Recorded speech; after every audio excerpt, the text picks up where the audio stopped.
मौलाना diesel ने पाकिस्तान की parliament के फ्लोर पे कुछ ही दिन पहले कहा था कि 4-5 जिले हैं जो अपनी आजादी डिक्लेयर करने वाले। और साहब वो तो तकरीबन पाकिस्तान के कंट्रोल से तो बाहर है। बलूचिस्तान, जहां तक खैबर पख्तूनख्वा का सवाल है, तहरीके तालिबान पाकिस्तान, ये दोनों मिलकर कत्ल गारत कर रहे हैं पाकिस्तान की फौज की। कोई 750 के ऊपर तो मारे गए हैं पिछले साल में ही। और एक हम डिमोरलाइजेशन सी जो देख रहे हैं वहां पे पाकिस्तान की फौज में, जितनी कैजुअल्टीज हो रही हैं, धड़ाधड़ मारे जा रहे हैं बेचारे। तो देखना यह है कि ये बलूचिस्तान में ये जो ट्रेन का उन्होंने हाईजैक किया है, ये बड़ा सिग्निफिकेंट है। क्योंकि एक ट्रेन में कोई 450-500 लोग होते हैं, तो वो पूरे के पूरे इन्होंने हॉस्टेज बना लिए हैं। कह रहे हैं कि औरतें बच्चों को छोड़ दिया है। पहली खबर आई थी कि 100 के करीब इन्होंने हॉस्टेज बनाए हैं। अब खबर आ रही कि नहीं, पूरी ट्रेन तकरीबन अभी तक इनकी हॉस्टेज है। और पाकिस्तान को ये उन्होंने धमकी दी है कि अगर तुमने कुछ किया तो ये सारे हॉस्टेजेस को शूट कर देंगे। ये बड़ा डेलिकेट ऑपरेशन होता है हॉस्टेज रेस्क्यू।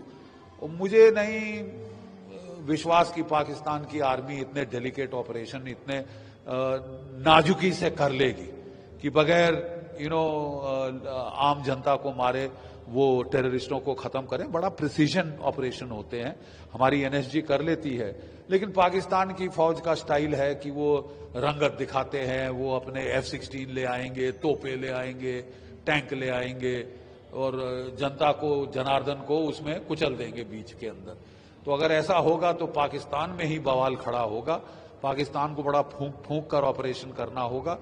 ऑलरेडी वो हॉस्टेज नेगोशिएशंस ऐसी हालतों में शुरू की जाती हैं और उससे टाइम गेन किया जाता है, पता करने कौन किधर कहाँ कितने हैं, कहाँ है, कैसे इन पे अटैक किया जाए। रात में ऑपरेशन ज्यादा प्रेफरेबल होते हैं, लेकिन रात में ऑपरेशन जो है उसमें कौन सिविलियन कौन टेररिस्ट ये ढूंढना बड़ा मुश्किल होगा। शायद इनको डे लाइट में करना पड़ेगा। इन्होंने ट्रेन में आग तो लगा ही दी है, तो ये काफी हैम हैंडेड ऑपरेशन मुझे लगता है पाकिस्तान की फौज करेगी, जिससे सिविलियन बेवजह मारे जाएंगे और ज्यादा गफलत बढ़ेगी। पाकिस्तान की फौज को आपको याद होगा 1971 के बाद पहले तो जनरल टिक्का खान साहब ने बुचर ऑफ बांग्लादेश का टाइटल अर्न किया था वहां पे कत्लोगारत करके। फिर वो बलूचिस्तान 1973 में वो फिर बुचर ऑफ बलूचिस्तान के नाम से कुख्यात हुए थे। अपनी फौज के साथ पागलों की तरह टूट पड़े थे आम जनता, आम आवाम पे। अब ये नहीं चलेगा साहब, क्योंकि अब पाकिस्तान को अगर वो ऐसी हरकतों से बाज नहीं आए, जेनोसाइडल मारकाट, औरतें बच्चे मारने, सिविलियंस मारने, जब तक वो बंद नहीं करेंगे, प्रॉपर काउंटर इंसर्जेंट ऑपरेशन नहीं करेंगे पिन पॉइंटेड, उसमें साहब आपको सर्जन नाइफ लगाना पड़ता है। वो क्या कहते हैं, कसाई का झटका नहीं आप मार सकते। बट पाकिस्तान की फितरत रही है कि जब भी वो काउंटर इंसर्जेंट ऑपरेशंस करते हैं तो पहले तोपें चलाते हैं, F-16 चलाते हैं, सब कुछ चलाते हैं। भारत की फौज ही है जो केवल राइफलों से कंट्रोल करती है, उसमें बेवजह नुकसान नहीं होता। क्या पाकिस्तान की फौज ऐसा कर पाएगी? ये बड़े टेस्ट पे है। पूरी दुनिया की आंखें अब बलूचिस्तान की ओर है और बलूचिस्तान, मुझे तो लगता है अब समय की बात है। No army can withstand the strength of an idea whose time has come, ये विक्टर ह्यूगो ने कहा था और 1971 के पहले ये बहुत लागू था। आज फिर हमें लग रहा है, हम जो लड़े हुए हैं 1971 का युद्ध, हमें फिर लग रहा है कि साहब the time for the birth of Balochistan has come. Sir, क्या इंडिया पर इम्पैक्ट या किसी तरीके से अलर्ट हमारी अलर्ट हमको तो केयरफुली वॉच तो करना ही पड़ेगा, अलर्ट भी हमको रहना पड़ेगा, क्योंकि बात ऐसी है कि पाकिस्तान की फौज ध्यान बटाने के लिए कुछ भी कर सकती है। देखिए, ये बोलते हैं रस्सी जल गई ऐंठ नहीं गई। ये फटीचर मुल्क है, इकोनॉमिक तबाही की कगार पे है, 2 रोज की रोटी नहीं खिला पा रहा अपने लोगों को, लेकिन साहब पंगे लेंगे जम्मू कश्मीर में, पंगे लेंगे पंजाब में, जाके तख्ता पलट करेंगे बांग्लादेश में। ठीक है, तो ये अगर अपने गरमान के अंदर झांकें, अपने घर में झांकें तो ज्यादा इनके लिए बेहतर होगा। लेकिन इनकी आदत है धड़ल्लेबाजी करने की, नाटकीय तरीके करने की, तो हमको ये थोड़ा केयरफुल रहना पड़ेगा अपने बॉर्डर्स पे कि ये क्या ध्यान बटाने की कोशिश तो नहीं करते, लेकिन ये अब अपनी मौत मर रहे हैं। जब वो कहते हैं जब सियार की मौत आती है तो शहर की तरफ भागता है।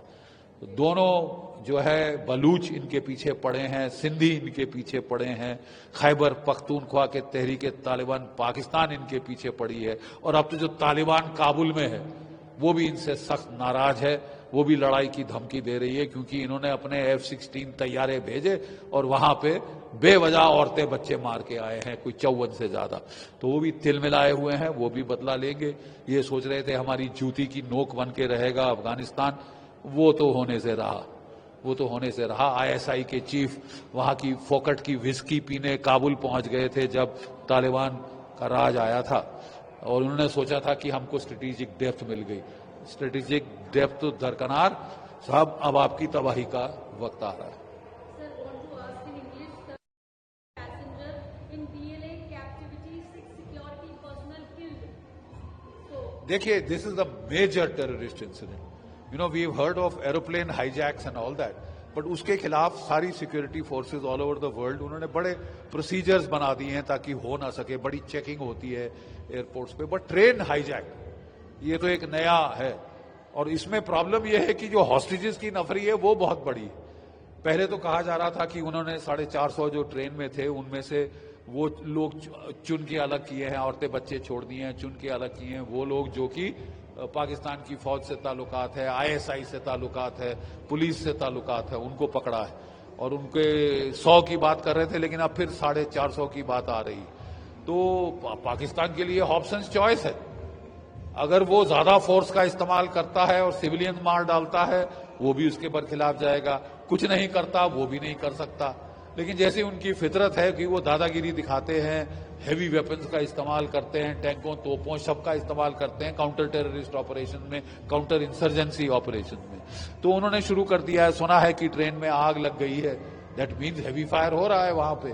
और ये जिस तरीके से ऐसे नाजुकता से ऐसे ऑपरेशन करे जाने चाहिए, वो तो हमको होते दिख नहीं रहे, हमको नहीं होते दिख रहे। तो पाकिस्तान के लिए बड़ी प्रॉब्लम आ गई है। ऑप्शन चॉइस है, कैसे करे, क्या करे, कब करे, दिन में ऑपरेट करे, रात को ऑपरेट करे, क्या गैस लगाए ताकि सिविलियंस बेहोश हो जाए। उसमें हमने देखा था रूस में मारे भी गए थे। प्रॉब्लम है पाकिस्तान के लिए बड़ी। प्रॉब्लम सबसे बड़ी यह है कि उनके खिलाफ व्यापक विद्रोह, they have gone into total revolt. Entire land west of the Indus is spinning out of Pakistan's control. Maulana Diesel had said on the Pakistani parliament floor that 5 to 6 districts of Baluchistan are about to declare independence. Victor Hugo had said, no army can withstand the strength of an idea whose time has come. In 1971, the time for the birth of Bangladesh had come.